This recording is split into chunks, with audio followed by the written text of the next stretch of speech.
Now I have here two hard questions. Hold on.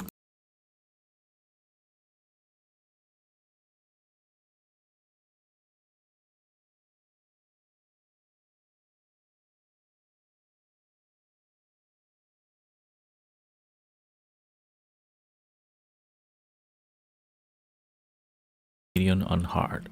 So I pick two hard questions for USMLE Step 2 CK. Let's see what it said.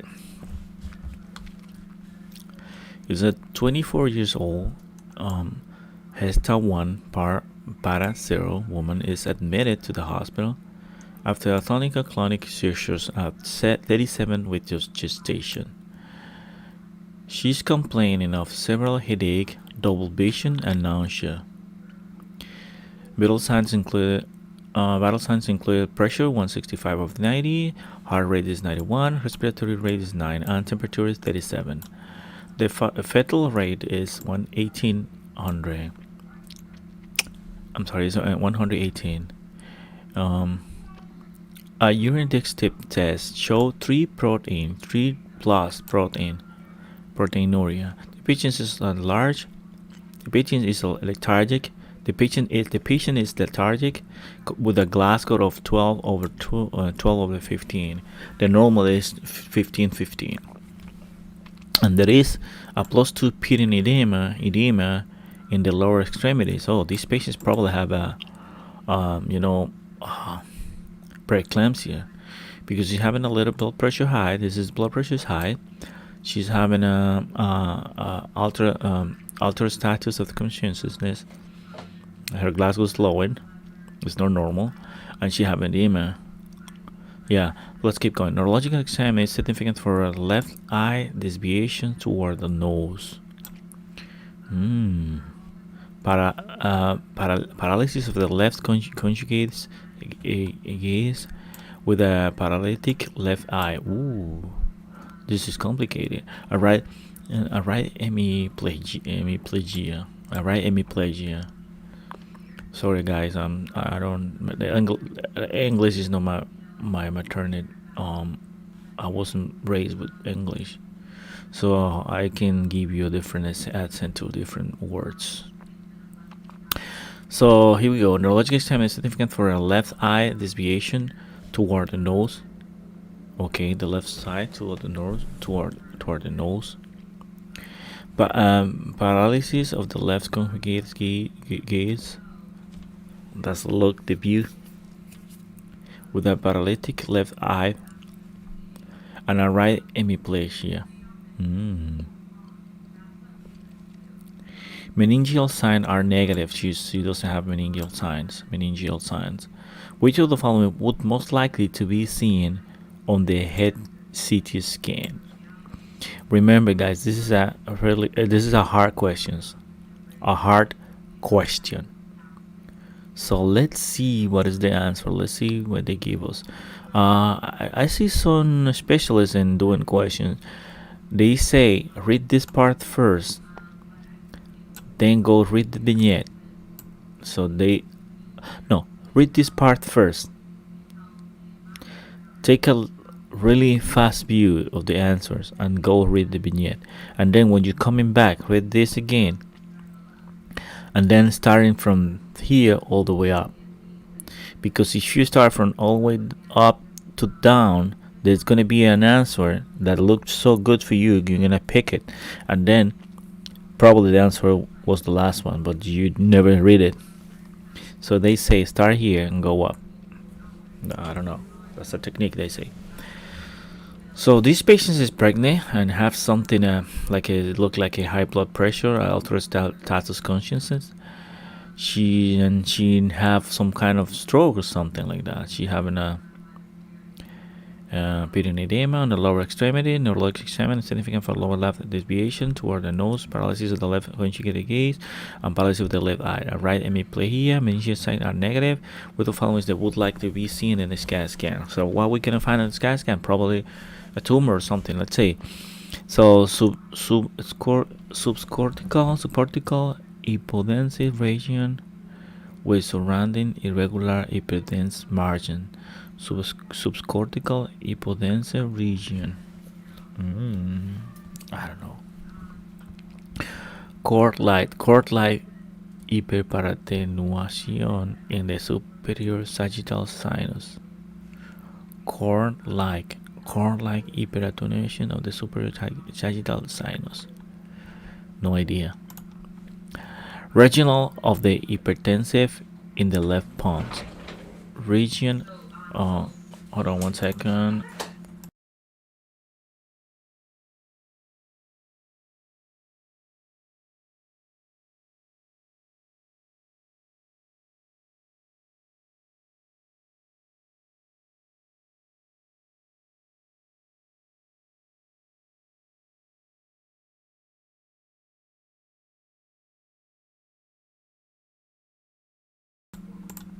Okay, keep going.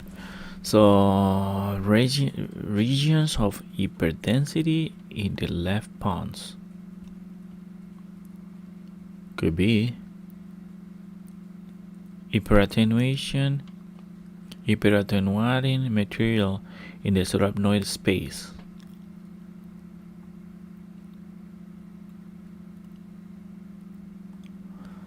Region of hyperdensity within the cerebellar hemispheres. So which one is the answer, guys? Let's see. It's confusing.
So I think that's the answer, because I rule out this one, at least this one, hyperattenuating material in the subarachnoid space.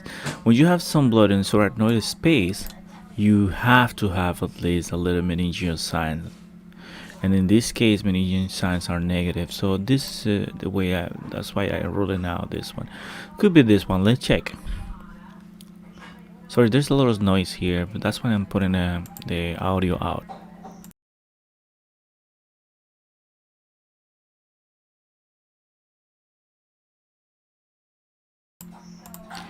Yeah, that's great. That's the answer. Okay, regional of hyperdensity in the left palm. Yeah, I picked the palm because when you have lesions on one side and then paralysis or and the other side, something have to be with the middle brain. Something with the middle brain, you know. So that's why I pick this one.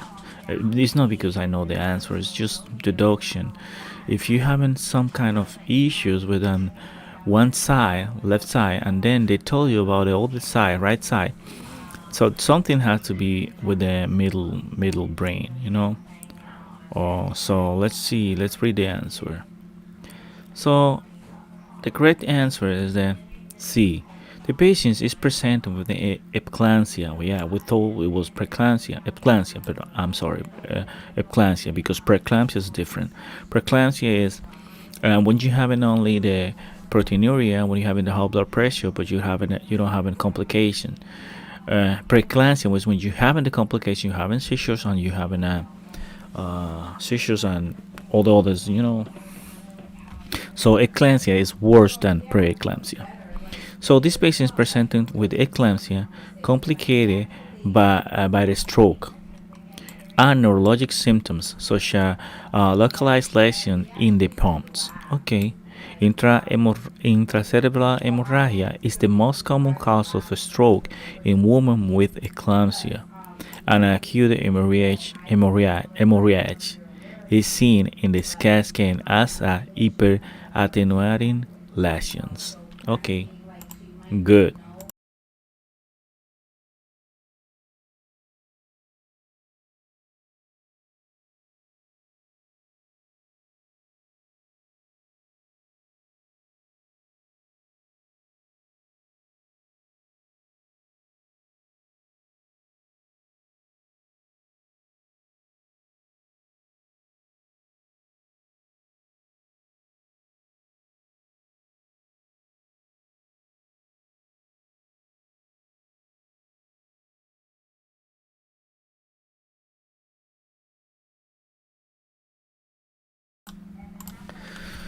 So, the patient is presented with eclampsia complicated by a stroke and neurologic symptoms that would localize the lesions in the pons. Intracerebral hemorrhage is the most common cause of stroke in women with eclampsia. An acute hemorrhage is seen in a CAT scan after as a hyperattenuating lesion. Yeah, so the answer is region of hyperdensity in the pons in the left pons. Region of hyperdensity in the left pons. Okay. So the overall incidence of stroke in pregnancy range from 10 to 34% over 100,000 deliveries. So preeclampsia and eclampsia are reported to be associated with a four-fold increase in the risk of stroke. Okay, preeclampsia and eclampsia are reported to be associated with the four-fold increase in the risk of stroke. Eclampsia is defined as a new onset of generalized tonic-clonic seizures and or coma that is not explained by the other complications in pregnancy or prepartum woman with preeclampsia. Preeclampsia is characterized by new onset of hypertension and proteinuria in patients after 20 weeks of gestation. Cerebral symptoms in preeclampsia and seizures in eclampsia result from a failure of cerebral autoregulation to compensate for an abrupt increase in the perfusion pressure, leading to a critical vasodilatation. Such a dilatation in the setting of acute hypertension can result in increased vascular permeability and even vascular rupture in predisposed vessels. The rupture of a cerebral arteriovenous malformation in the most common case of intracerebral hemorrhage in pregnancy. Okay, so we learn here like when you have these complications, eclampsia and preeclampsia, you have a failure of your cerebral vessels, and they can be leaking fluids, and you know could be they could be leaking the blood too. They can be tearing, and that's why they produce a high risk of hemorrhage. Okay, let's read that again. Several symptoms in preeclampsia and seizures in eclampsia result from a failure of cerebral autoregulation to compensate for an abrupt increase in perfusion pressure, leading to critical vasodilatation. Such a dilatation in the setting of acute hypertension can result in increased vascular permeability and even vascular rupture in predisposed vessels. Okay, so the rupture of the cerebral arteriovenous malformation is the most common cause of intracerebral hemorrhage in pregnancy. Okay, the patient's neurologic symptoms include double vision, left eye desviation toward the nose, inability to move the left ipsilateral eye, left ward, indicating damage of the left ipsilateral abducens nucleus, and right contralateral hemiplegia. The described symptoms make up fovally symptoms with can occur with pontine lesions. Yeah, pontine lesion. So among the mentioned options, hyperdensity in the left pond is most consistent with the anatomic localization. Okay, hyperdensity results from the hem component that means blood. So the blood can see hyperdensity, which contain iron. Okay, over the time after heme is metabolized, the lesions become isodense to hypodense. Okay, so I hope you guys understand that. You can read the other options. Uh, and let's do the next question. There's two hard questions. Let's do the next one. So learn. Intracranial hemorrhage is a possible complication of eclampsia. It is important to be aware of the distinctive failure of lesions in the pons. Let's do the next one.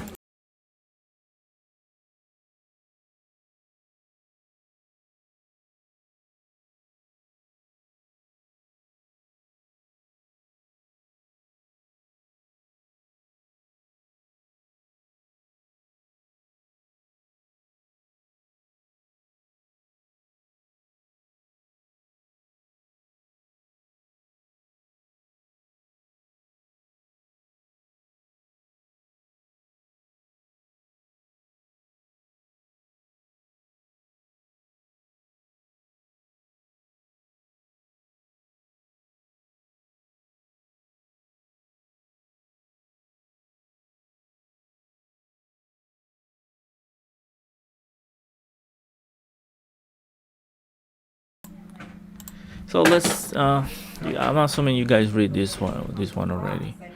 So which of the following drugs is likely to be most effective to control these patient's symptoms? To control these patient's symptoms. So atomoxifeno, clofazimine, fluoxetine, Supan. Okay, so it's a 12 boy present for the pediatrician with complaint of chronic cough for the past 2 days. The cough is present during the day, especially after returning from school. His school teacher said he does not cough at school.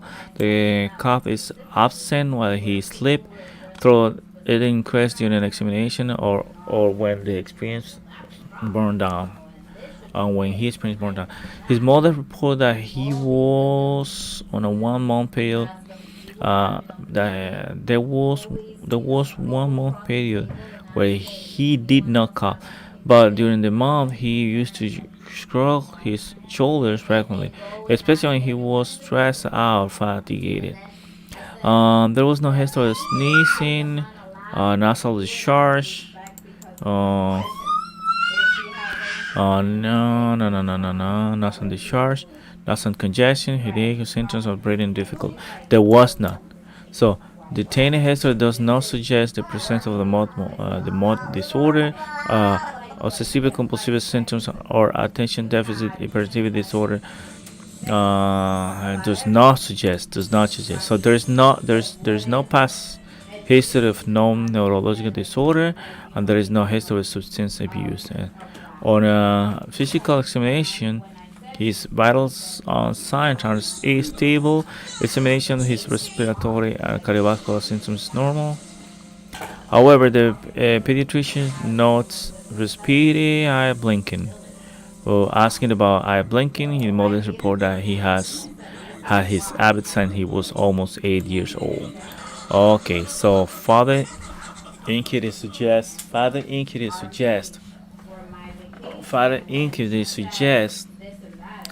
uh, suggests that eyes blinking and coughing are grunting in this new OSL examination. Okay. This guy have that symptom called Tourette.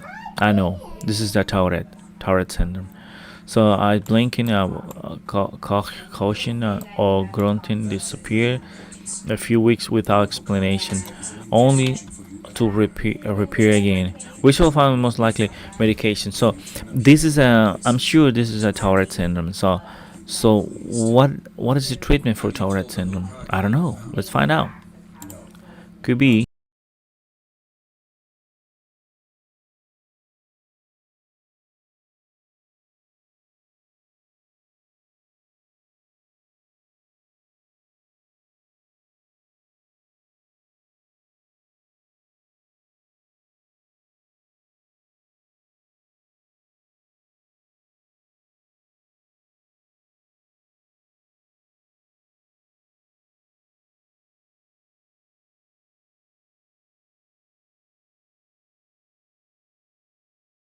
So I don't know really. I'm gonna pick this one because clonazepam. This is like a, I don't know.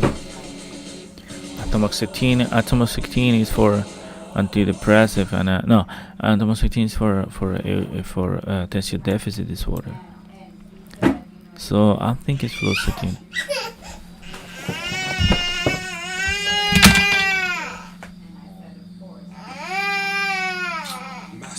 Ven, tráemelo.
So this little boy, uh, the adolescent boy has Tourette syndrome. The most effective medication for the control of tics is alloperidol. Okay, we have to learn that alloperidol for Tourette syndrome. It is a neuropsychiatric disorder characterized by the presence of multiple motor and one or more vocal tics. Multiple motors or one vocal tics for at least 1 year. The frequency of tics may have waxing and waning pattern during the illness. Okay, they can come back, they can disappear and come back again. So okay, that's Tourette syndrome. We did a diagnose, but we didn't get the medication. Okay, guys, there's a lot of noise here. My kids just come from school, so I have to stop. I hope you guys learned something today. You can read those. You can read that there. Hope you learned something. That was 2 questions hard. So learning adjective for the treatment of Tourette syndrome, dopamine G2 receptor agonist, alloperidol, and bromocine are the most effective drugs for the control of tics. The alpha-2 adrenergic agonists, clonidine and guanfacine, are also effective in a commonly used AVID reverse therapy is the behavioral intervention of choice. Okay, if they ask what's the therapy of choice, it's not a medication. It is reverse therapy. Reverse therapy. Reverse therapy. So, see you guys next time. Bye.